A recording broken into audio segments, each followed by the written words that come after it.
Hi, good morning everyone. Today we're going to dive to different stories about the Japanese, the Chinese, the Greek, and the Roman mythologies. Let's go! Cerberus is also known as the Hound of Hades, a multi-headed dog who guarded the gates of the underworld in Greek mythology. This gigantic hound not only a seemingly nightmarish creature, but also a symbol of the frontier between the living world and the dead realm. With its three ferocious heads, Cerberus not only struck terror into the ancient Greeks' hearts as they listened to its legends, but also stood as a constant reminder of the dead's implacable and inescapable power. He was a guardian, a gatekeeper between realities, and one of the death's many faces. We'll now plunge into the deepest part of the Cerberus myth, examining its roots, meanings, and the diverse ways in which this legendary creature has left its lasting mark on the Western culture and imagination. And now, join me at Cerberus Gates and get to know the mysteries surrounding the dreaded three-headed dog of Greek mythology. Cerberus was born from the combination of two monstrous figures from Greek mythology: Typhon, a gigantic monster regarded as one of the most dreaded forces of chaos and destruction, and a half woman, half serpent, Echidna, renowned as the mother of all monsters. Their bloodline placed Cerberus among the family of remarkable creatures, including the Orthus, the Lernaean Hydra, and the Chimera as well, all creatures embodying distinct aspects of danger and mystery. Cerberus is birthed from such a fearsome and powerful figures who was fated to play a prominent role in Greek mythology. From the outset, he was bound to be more than just a dog with a couple of spearheads. Cerberus was often portrayed as an innermost creature with terrifying proportions and features.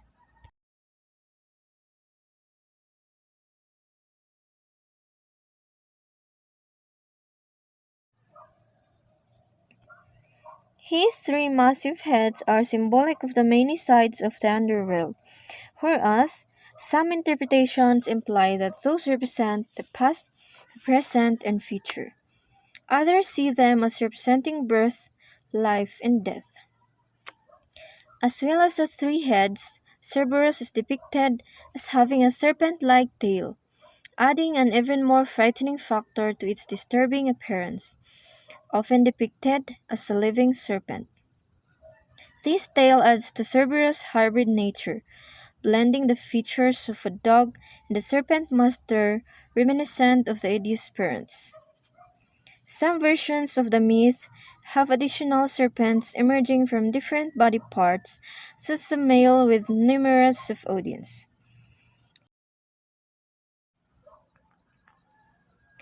Cerberus' sturdy, muscular, and towering body was often described as colossal in size, instilling fear and dread in all who came near it. Its needle-sharp claws and huge teeth, perfect for a merciless guardian, added to its intimidating presence. Standing at the gateway of the dark realm, where the god of the dead Hades was a king, Cerberus was a ferocious watchdog, stopping the dead from escaping from his master's realm and the living from invading it. Other versions say that the entry was free and open to anyone, but that would be a one-way ticket and nothing else. Cerberus was not only a guardian dog in the traditional sense. Instead, it manifested the essence of the underworld and of Hades himself. His presence was a constant reminder of Hades' sovereignty and power over the underworld. Cerberus' three ever watchful hands reflected Hades' ubiquity and his power to watch everything that happens in his domain. Cerberus acted as Hades' jailer and enforced the rulings of the court presided over by the infernal judges. The relationship between Cerberus and Hades also illustrated the respect and fear that the ancient Greeks held for the underworld. With its ominous look and guardian duties, Cerberus epitomized the frightening features of the netherworlds, while Hades stood for the death's inevitability and justice. They formed a duo to maintain order in the world after death, a key aspect of Greek mythology's worldview. Despite being a tremendous guardian, as one would expect from a dog, especially one with three heads, Cerberus was once out with it. When the gorgeous Psyche went into their territory or the dead world to accomplish a task that was given by the goddess Aphrodite, she was forced to deceive Cerberus to return to the living realm. She offered the dog a special bread, so then a sleeping pill. It could not resist the lure and ate it, falling into a deep slumber. Psyche escaped from the guardian dog and returned to the surface. Cerberus also appeared in other mythological accounts, such as Orpheus, the legendary musician who attempted to rescue his wife from the underworld. Through his spellbinding music, Orpheus succeeded in placating Cerberus, a feat that symbolizes the power of art and beauty over powerful forces. Another story is the Hercules' 12th and final battle or task. This is one of the most well-known stories involving Cerberus. This epic challenge tasked Hercules with trapping Cerberus and bringing him to the surface, a feat that represented his triumph over death and the impossible. After being given the permission by Hades, Hercules succeeded in subduing Cerberus without using weapons, displaying his strength and guile. Hercules hounded the dog to the surface, and upon seeing the daylight, the infernal dog Cerberus became nauseous and vomited. The ground absorbed all the hellish vomit and the flesh-eating poison of plants, and they sprung up. Hercules carried the dog to the King Eurystheus' palace and presented the infernal being to him, completing his 12th and final task. The hero freed the dog who rushed back to his master's kingdom. When the old hero Theseus stormed the Hades realm to abduct Queen Persephone, he and his lifelong friend Pirithous were taken captive in the underworld. They were held prisoners for many years, but Theseus was eventually freed by Hercules. On the other hand, Hades did not allow Pirithous to be released. Some versions of the myth say that Theseus' friend or Pirithous ended up being devoured by the infernal dog or Cerberus. Cerberus is also mentioned in some ancient literary works, including Homer's Iliad and Virgil's Aeneid, where he portrayed as an essential element of the underworld. Hades' dog can be viewed in modern psychology as a symbol of collective unconscious, a symbol of deep-rooted fears and anxieties relating to death and death.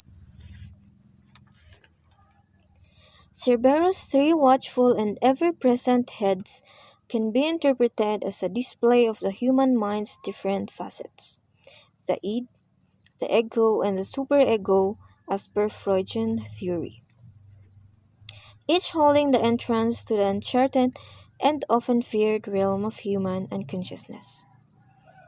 Taking a more philosophical angle, Cerberus embodies death not as an absolute end, but as a threshold or crossing point between the different states of existence. This view reflects the Greek idea that death is transitional, a central and a natural component of life cycle. Cerberus' underworld presence is not only a safety measure or a token of fear, but also a representation of accepting death as a part of the natural order of things. It serves as a constant reminder that death is an inescapable reality and also an essential part of the great cycle of life, death, and rebirth. Cerberus has survived the ages by adapting to new contexts. In every new story, artistic representation, or games media adaptation, the Underworld Hound continues to seize the imagination of new generations, remaining a fascinating and a terrifying symbol. Hecatoncheires. The Hecatoncheires are certainly among the most powerful creatures of Greek mythology. Their power made the gods and the titans tremble. The creature has 100 arms and 50 heads, and because of that, it is known as Hecatoncheires in Greek mythology. The Hecatoncheires are the giant sons of Uranus and Gaia. They were three: Briareus, Cottus, and the one with the big limb Gyges. After their birth, Uranus was horrified having generated such beastly creatures and decides to imprison them in Tartarus, along with the Titans. When Kronos assumes power, he unleashed the Titans, but kept the Hecatoncheires imprisoned since he feared the immense power of these creatures. But when those rebelled against Kronos, the War of Titans was started, and the Hecatoncheires had a crucial role on the conflict known as the Titanomachy. After years of battle, the scale was shifted to the side of the Titans, and advised by Gaia, Zeus decided to free the Hecatoncheires from Tartarus. The colossal monsters join the Olympian gods, then fight against the Titans. The powerful creatures, making use of their 100 arms, throw enormous rocks against the Titans. They summon outpouring of stones. The arrival of the Hecatoncheires was decisive to turn the game in favor of Zeus and the gods of the Olympus, who come out of it as winners. Zeus imprisoned the Titans in Tartarus again, and now the Hecatoncheires were responsible to watch over them. Further help, the Hecatoncheires received great honors and went to live in magnificent palaces. Poseidon honored the Hecatoncheires by offering the hand of his daughter Amphitrite. After a long time, an uprising took place in Olympus where Hera, Poseidon, Athena, and Apollo imprisoned Zeus.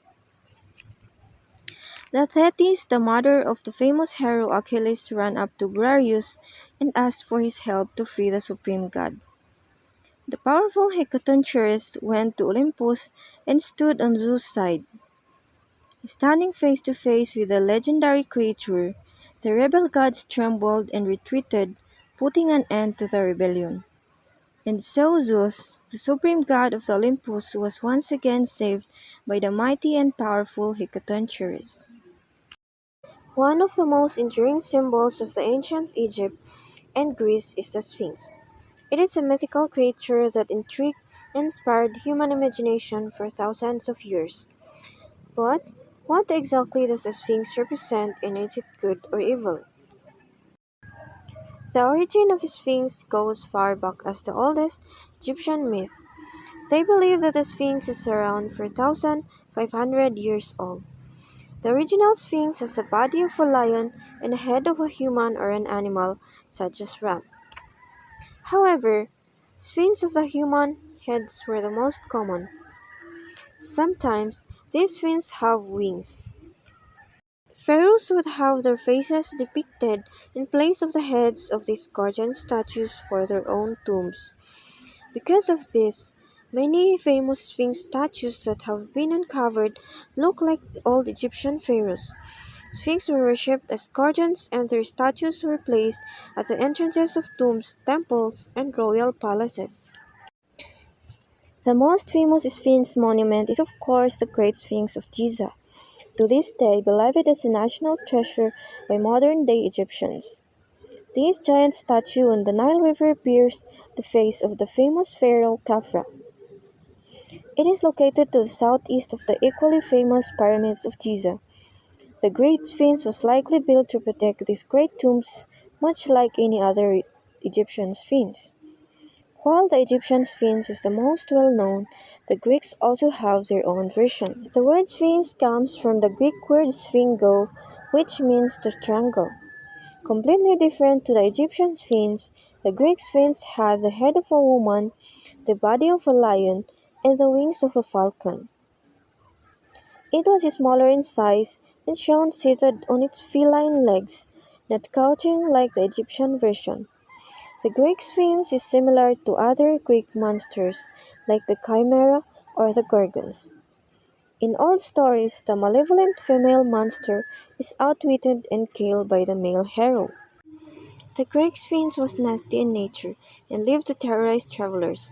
According to the myth, the Sphinx would ask the travelers the famous riddle: which animal walks on 4 feet in the morning, on 2 feet at noon, and 3 in the evening? If the passerby couldn't answer the riddle, the Sphinx would strangle and then devour them. If they could answer correctly, then the Sphinx would allow safe passage. It was Oedipus who was able to finally answer the riddle. The answer is man, who crawls on all fours as a baby, walks on 2 feet as an adult, and then uses a walking stick in old age. The Sphinx, realizing that she was defeated, threw herself off her high rock and died. There are many differences between the Egyptian and the Greek Sphinx, as a result of interpretation and context. The Egyptian Sphinx was typically male, a benevolent protector, often had no wings and guarded tombs. Whereas, the Greek Sphinx was always female, malevolent in nature, had a feline body with wings, and was widely feared. The image of the Sphinx today symbolizes protection, wisdom, and strength. The body of a lion represents strength, while the head of a human symbolizes intelligence. Some scholars view this combination as a symbol of strength, dominance, and wisdom. The Sphinx also evokes enigma and mystery. The very image of a Sphinx standing, guarding a tomb, or asking travelers a riddle with no apparent objective is mysterious. Why did the Sphinx ask a riddle? Why did the Sphinx kill herself when Oedipus answered the riddle? Why is it part human, part animal? These questions and more enhance the mystery of the Sphinx, making it symbol of the enigmatic. The very word Sphinx has entered our lexicon and a synonym for the inscrutable and mysterious and the enigmatic.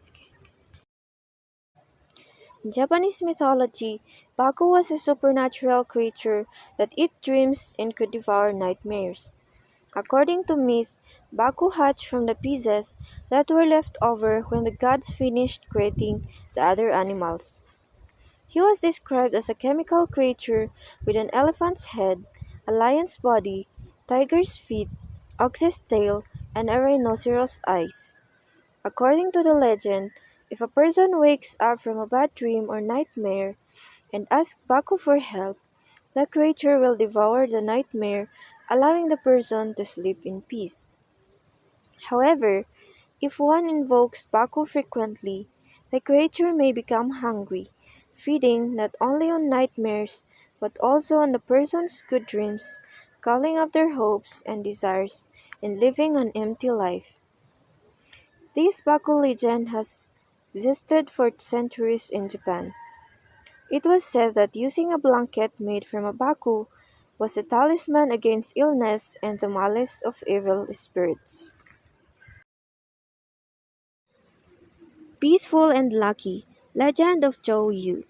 Legends speak of the Zhou as an extraordinary mythical beast of ancient Chinese mythology. This creature is also called Zhouwu or Zhouya and is from a long time ago. Some say that the body of a Zhouyu was the same as the body of a tiger or a lion and that their tails were even more longer.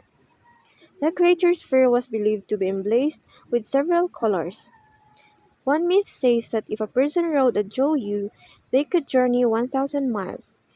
And while it is a keeper to fill into the wild appearance and diet in a manner, it is not. The Zhouyu is a vegetarian that would rather gobble down a plate full of vegetables than devour the flesh of another being. Such was the Zhouyu's gentle nature. It is believed to have been watchful of its footings so as to avoid walking on shoots of living grass. In modern times, some speculate that Zhouyu wasn't a cat at all, but in fact a giant panda. It was a just beast with a kind soul. The story goes that the creature would only show itself at a time when the land was ruled by an emperor with the same qualities. In fact, The side of a Choyu was considered good luck.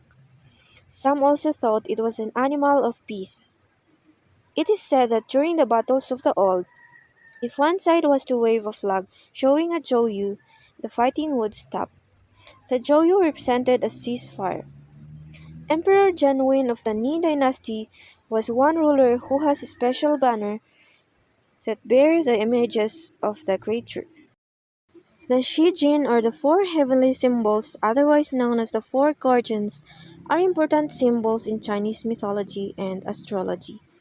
They stand for the directions of the compass, the seasons, and the elements of nature. They have been sorted into several cultural, religious, and everyday practices over the centuries. Each of these mythological entities represent a direction in the world and is associated with a specific color, elements, season, and even specific virtues.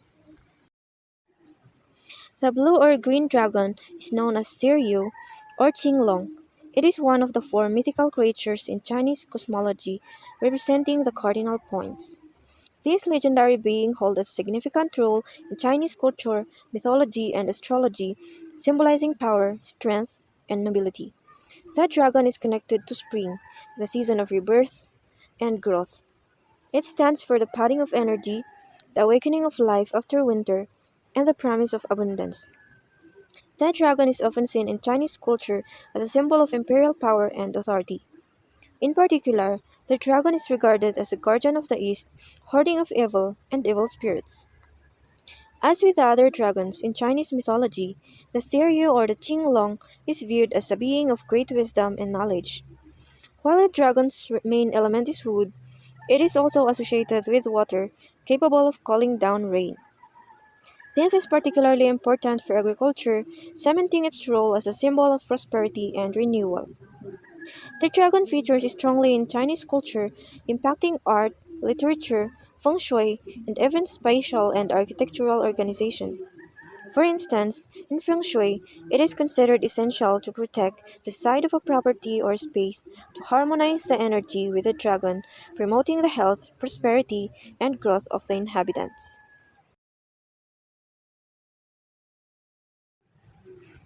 The vermilion bird of the south is known as the Suzaku or the Zhu Chui. It is one of the four mythological creatures worshipped in Chinese culture, representing one of the four cardinal points. This mythological feature holds a special position at the heart of Chinese mythology and astrology as a symbol of virtue, grace, and rebirth.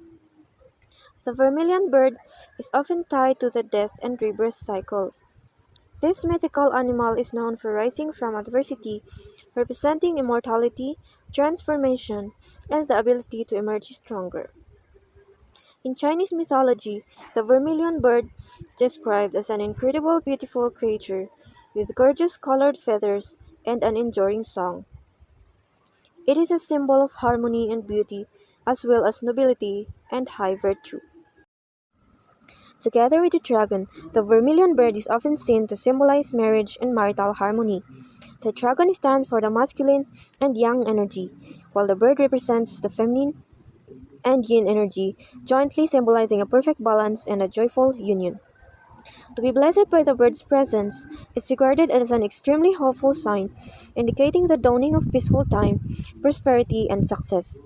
According to many traditions, the vermilion bird is also seen as a good luck messenger in feng shui, stressing the south side of the house to bring out the bird's qualities, promoting joy, success, and prosperity for the inhabitants. The white tiger of the west, known as the Byaku or the Baihu, is one of the four mythological creatures revered in Chinese mythology, representing one of the four cardinal points. This mythical entity has a very prominent role in Chinese culture, being associated with qualities such as protection, courage, and nobility.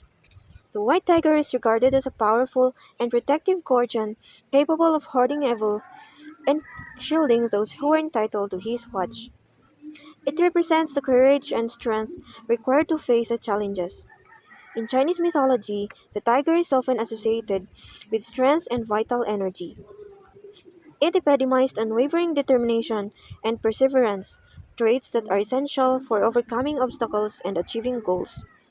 The white tiger's majestic posture and commanding presence inspire respect, admiration like all the four heavenly creatures. The white tiger has a role to play in maintaining balance and harmony in the cosmos. Its presence is seen as hopeful and beneficial in promoting stability and order. The black tortoise of the north, also known as the Jianbu or Xuanwu, is one of the four mythological creatures in Chinese mythology representing the cardinal points. This mythological entity has a significant role in Chinese culture, offering qualities such as wisdom, protection, and longevity. The black tortoise is viewed as a wisdom and knowledge symbol. It represents the ability to stand the test of time and accumulate experiences over the centuries. In Chinese mythology, the turtle is associated with longevity and instability. Its peaceful and enduring nature symbolizes the ability to overcome adversity and stand strong when faced with hardship. The black tortoise is perceived as a powerful guardian protecting under those in his care.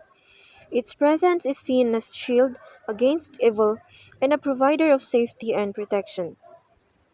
The black tortoise of the north has a major influence on Chinese culture, being revered in several forms of arts, literature, and spiritual practices. The four heavenly symbols shape numerous aspects of ancient Chinese architecture, philosophy, martial arts, and cultural practices, all reflecting the harmony between human beings, the earth, and the cosmos. Additionally, the four gods of heaven or the Shijin represents the four seasons. The Seiryu represents spring, the Suzaku represents summer, the Byaku represents autumn, and the Genbo represents winter. Kitsunes was a name given to Japanese foxes. They are creatures that exist in our world but have a strong connection to the spiritual realm. The Kitsunes are part of several Eastern legends and are also present in Chinese, Korean, and Indian folklore. In Japanese antiquity, rural life was very much a part of the daily life of the majority. This coexistence with nature allowed the rapprochement between the human beings and the foxes, giving rise to several legends about remarkable animals. Most of the time, the kitsunes were seen as benevolent creatures, symbols of intelligence and cunningness, emphasizing the saying, smart as a fox. According to legends, foxes have a different type, the inari. They are completely different fox-type creatures that are known as spiritual messengers of Japanese gods and protector of the shrines. Kitsunes could transcend between the human and the spiritual worlds to communicate to the gods. Probably, this stems from the fact that foxes live in the underground, seen as a passage of the underworld. Tengu. Tengu is the name of a supernatural spirit who springs from ancient Japan. These spirits are highly individual. They can be human or animal, good or bad, powerful or weak. The first mention of the Tengu in Japan is said to come from the 23rd chapter of the Nihon Shoki or the Chronicles of Japan, which is the second oldest book of the classical Japanese history. The Tengus are described as having a body of a human with glowing eyes, but a long, great beak and the wings of a bird. In the earliest sources, the Tengu was still pictured with a long beak in the later depictions. They are shown with a very long noses. Nowadays, the Tengu is mostly represented with this characteristic. There are two types of Tengus: the Karasa Tengu, which represented the bird form of the Tengu, and the Koroha Tengu, which represents its human form.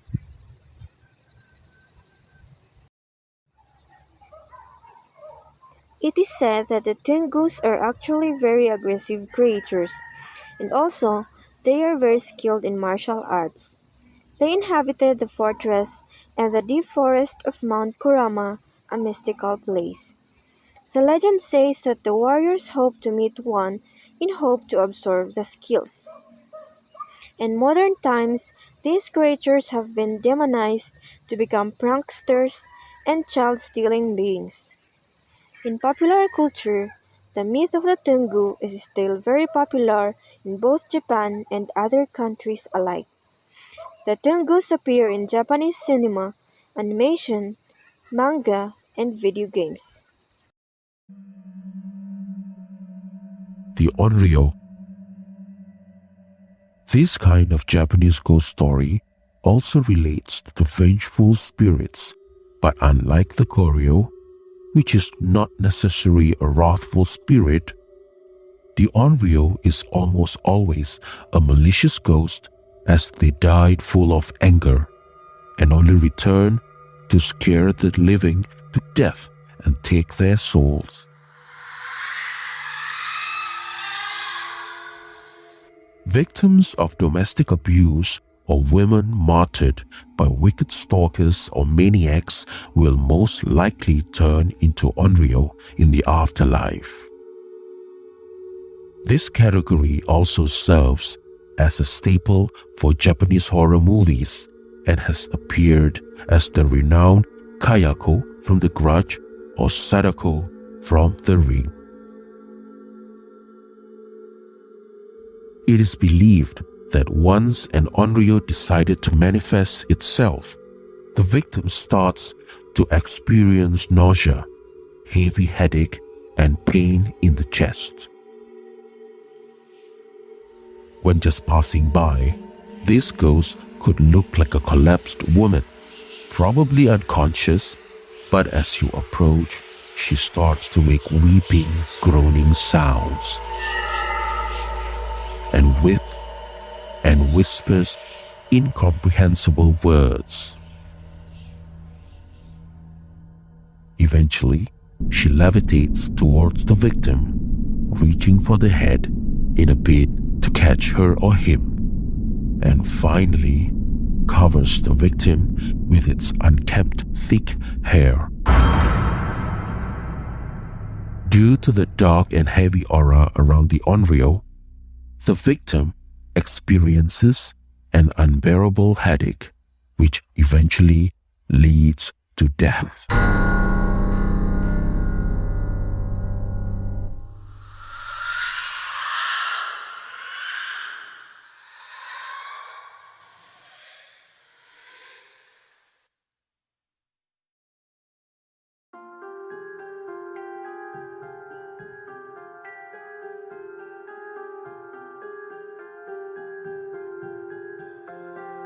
Indeed, the Japanese folklore is filled with all kinds of ghosts.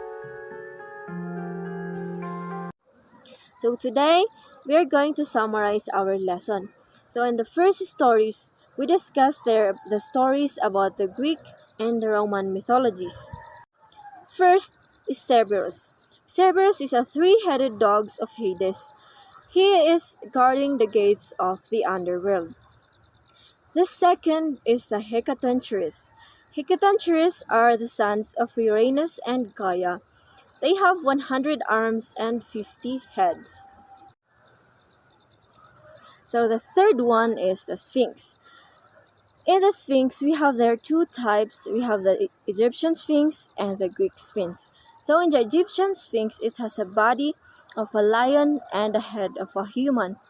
While on the Greek Sphinx, it has a body of a lion, a head of a woman, and has wings. The second stories there are about the Chinese and the Japanese mythologies. So in there, we have 6 stories. The first is the Baku, who is the eater of dreams. The second is the Joyu, or it's believed to have been a first-looking tiger. And the third one there is the Shijin, or the 4 gods of heaven and earth. We have there Seiryu, Byakuo, Suzaku, and Genbu. The next one is the Kitsune, or the term for fox. And the second to the last one is the Tengu, or about half human, half bird. And the last one is all about the frightening Onryu, or about the revengeful dead ghost. And the third one there, ooh,